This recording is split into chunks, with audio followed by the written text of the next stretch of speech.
Well, hey, YouTube, it's Elvis Ammo here. Hey, today I wanted to do a video on, can we powder coat our bullets in bulk, like a lot of them at a time, and still have or expect high quality powder coating on our bullets. And in the past I've done videos where I've used smaller amounts of bullets because I'm a little bit OCD like a lot of you folks are, and the longer this this powder coating of bullets has been going on for quite some time now, and it's funny, there's still a lot of folks out there that don't understand why somebody would want a powder coat, and why people are love their different colored bullets and that kind of thing.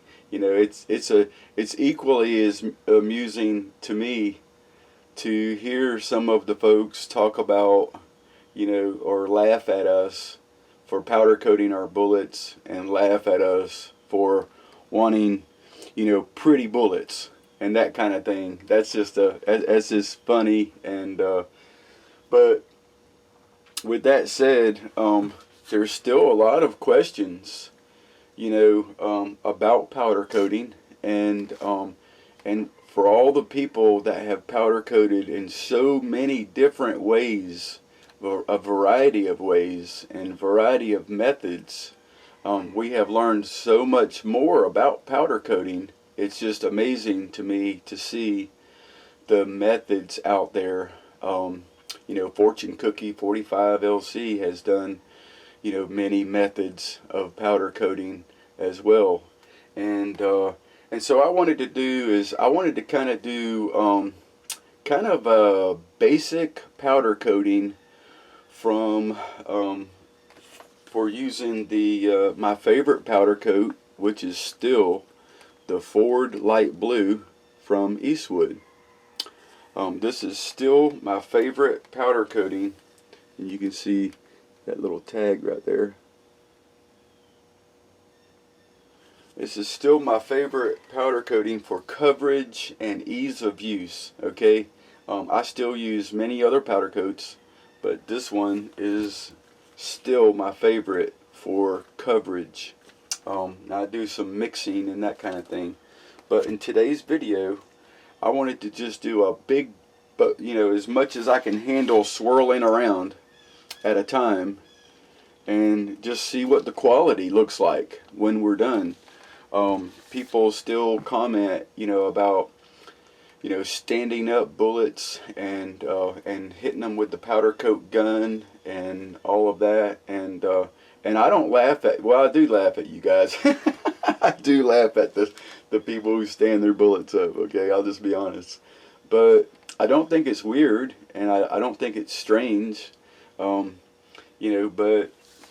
I'm not sure how necessary it is to get good quality bullets. And that's what I'm going to show today, just by doing a buttload of them and let you see them, and let you determine whether this method of doing a lot of bullets at one time, is worth it to you. So here we go. Alright, so what I've done is I put a bunch of 9mm 125 grain bullets in here, in this cottage cheese cup, and I'm going to weigh them. Because I'm not going to count them. This is a good way to count them, is just by weighing them. So I have a scale here.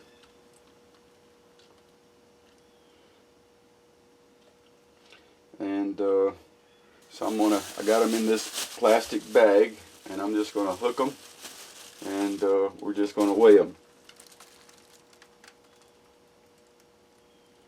Alright, 7.5 pounds. That's what I got here. So that's just an easy way to count how many bullets you got. There's 7,000 grains in a pound approximately. So if you take 7.5 times 7,000, you get 52,500. And then if you divide 125 grains into that, you get approximately, you guys doing the math before I am, approximately 420 bullets. Alright, so I have 420 bullets here for all intents and purposes. And so we can do, that's a lot of shooting right there in just one powder coating session. So let's see if we can make this quality bullets. Now, so what I have in here is no mix at all, just my Ford Light Blue, and I got about that much powder in the tub. And so I'm going to pour them in here, and what we're going to look for is you're going to get to see how long I swirl them to cover them. I'm not going to put them in the tumbler. I'm not going to wash them first or acetone them first or anything. These are fresh cast bullets. There's nothing on them, so they're fresh metal. So we're going to just take all of these bullets and dump them in here. I could do more than this, and technically you can do as much as you want, however much you can handle, just giving a swirl, right? So I'm going to put all of these bullets right in here. 420 or so, that's what we figure. Let's see how well these coat with just a swirl. All right.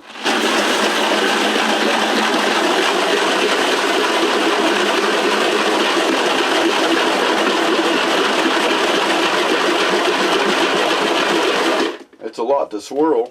Not bad.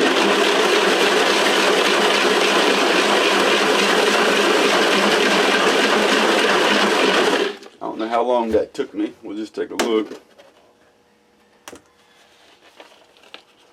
There's the bullets. That's how long it took me to swirl. I didn't have to put them in nothing, a tumbler or nothing. Just right inside this. I'll just dump them in my homemade basket like I always do. It's handled a lot of bullets in this basket. Dump them in here.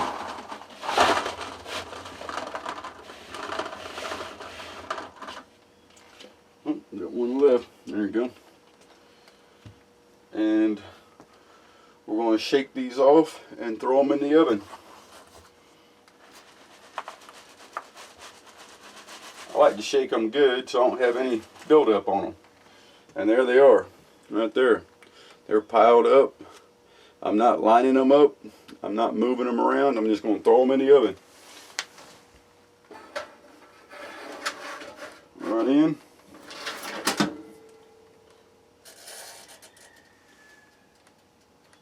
A little less than 20 minutes there is where I landed. That's good.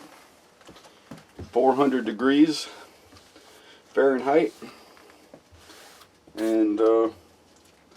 And then we'll take our, while those are cooking, we're just going to take our powder on the cardboard and just give it a little tap. No mess at all. Give it light taps and it falls right in there. No explosion of dust or nothing. And then if you want to, you can just knock that residue off outside. Got my powder back in my bowl. And while those are cooking, I'll bring you back when they're done and we'll show you the next step and see what they look like. Alright, so the oven just said ding, and we're going to pull these out.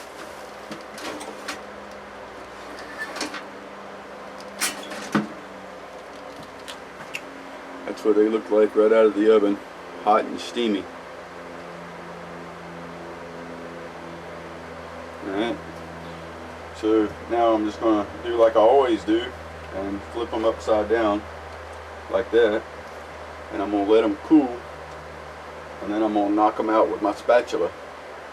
Now some people like to throw these in water now, and they say that helps to separate them I kind of have mixed results on that, so I'm not going to go that route, but we're just going to let them cool off, and then I'll bring you back. But by the way,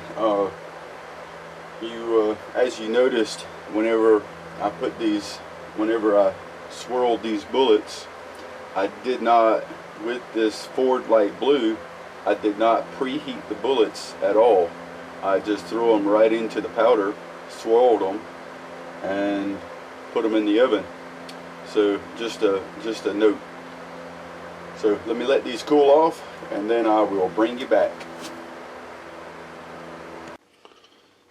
Alright, so I let them cool off to the point where you don't feel any real heat coming off of them. And I was kind of trying to, I've done this a few times, just kind of mimic, throwing them in water, I guess, just letting them cool. I kind of get the idea that when these things cool a little bit more, they tend to break apart instead of tear. Alright, and maybe have a little less spots on it. I don't think this is a real big deal, but I just let them cool off, so maybe they'll break instead of bend or tear the powder coat. So now what I have is all the bullets are they're just stuck, just like you would think, like they're supposed to be. And now you guys can take note of how long I give them a swirl in the powder. I didn't preheat them. Throw them in the powder, swirled them in real time right here, so you can count how long that was. And now I'm to here, so we're going to just slap them right out. Slap them with my little spatula, and it gets them off of the grate, and it kind of knocks them apart a little bit too.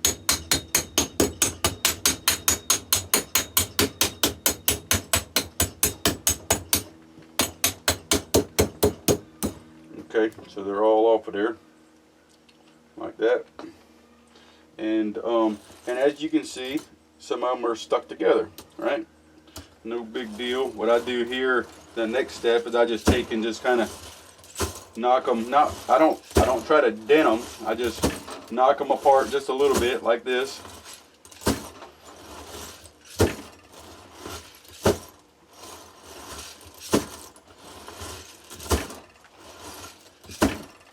And at this point, I'll just kind of show you what I have here.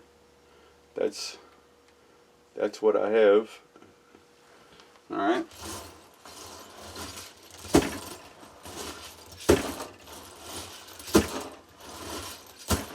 It just kind of knocks some of them apart before I have to break them apart. And I'll give you another look. I'm just picking them all up, as you can see, at random. Alright, so now what I do is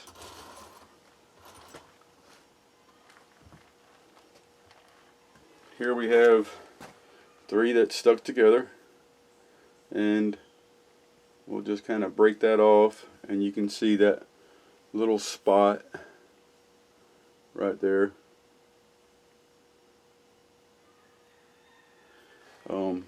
I mean, it is just a tiny little spot, and there's another one where I just broke that apart.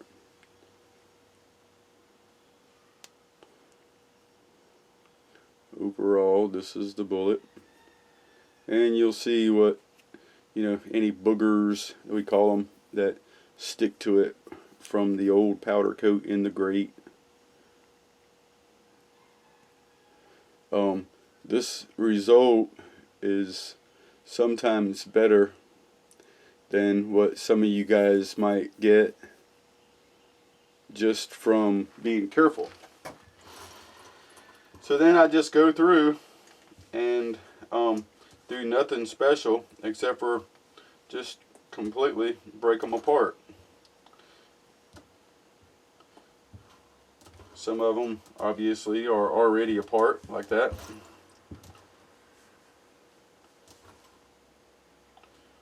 Just give them a twist and a break and whatever else you can do.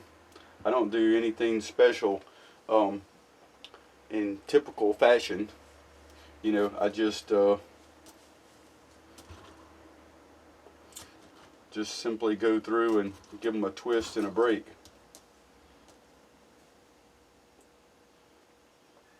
So I'm going to break these apart. I'll time it and tell you how long it took, and then I'll bring you back. Alright, so I got them all apart, and alright,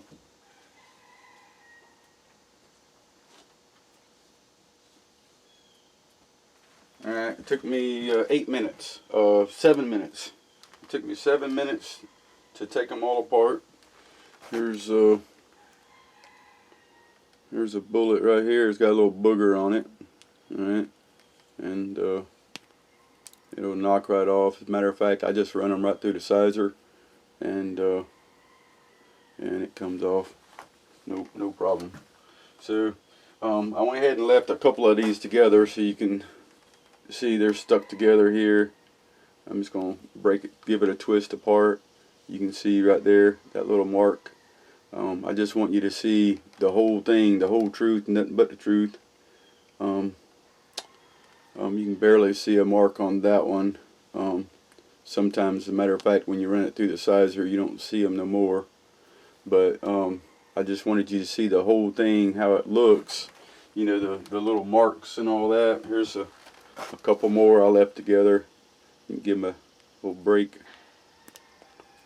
And there you go. You can see that. You can see a mark on it. All right.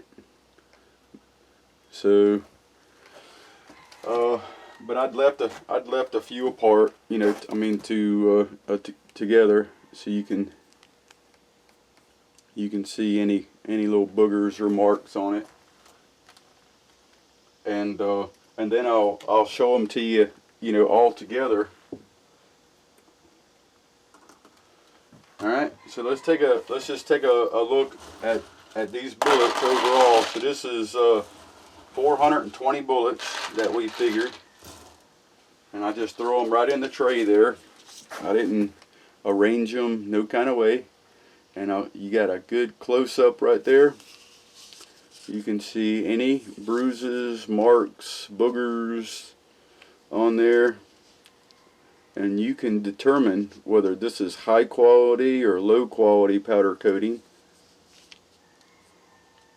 I will say this: I think it's you know, toward the high quality coating, but they do, you know, if you pick out a couple of them, you know, like right there, you got a booger from the old powder coating that was in the tray that's stuck on there. And when you run that through the sizer, it's just going to knock that right off. And there's another booger on there. And some of this stuff, like I said, it falls right off through the sizer. But that's really what I wanted you to see, is the overall picture. Now here's the part that I wanted to make a point of. Alright, so what we have here is bullets with some imperfections on them, but this will not affect the performance of the bullet. But if you wanted to, you could go through here and you would probably pick out you know, 75-80% almost perfect bullets out of these 420. So if you wanted something that you could show off, you know, you could pick out most of the bullets that are just perfect. So I just grabbed one right here. I just grabbed up 2 bullets. Take a look at this one. I don't really see anything on it or a blemish even. And that's my whole point, is you can pick out. And this is just 420 bullets or so that's thrown in, and powder coated. And well, this was the second one that I picked up. It's just a random picking them up. Now there is barely a mark right there, but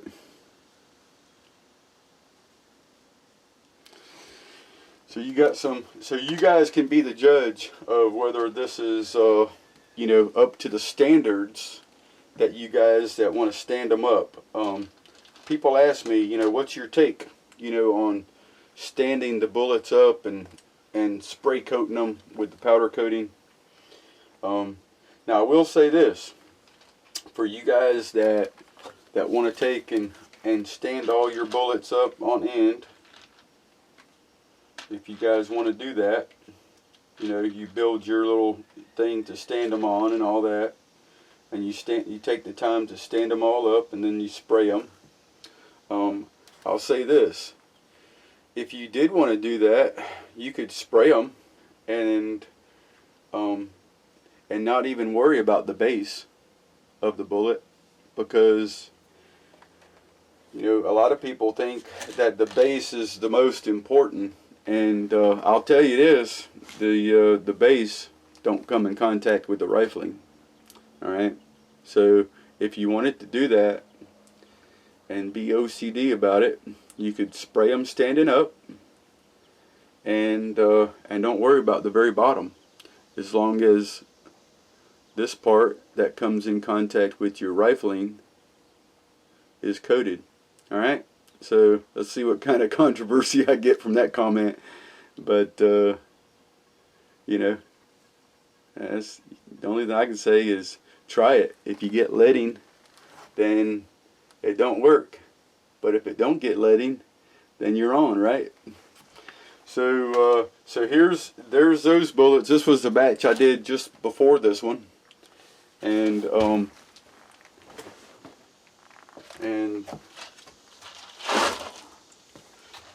I didn't even know I was gonna do a video when I done this one, and I'll show you this one. Now this one was just about 390 bullets. All right, so there you go. That batch was 390 bullets, weighing them.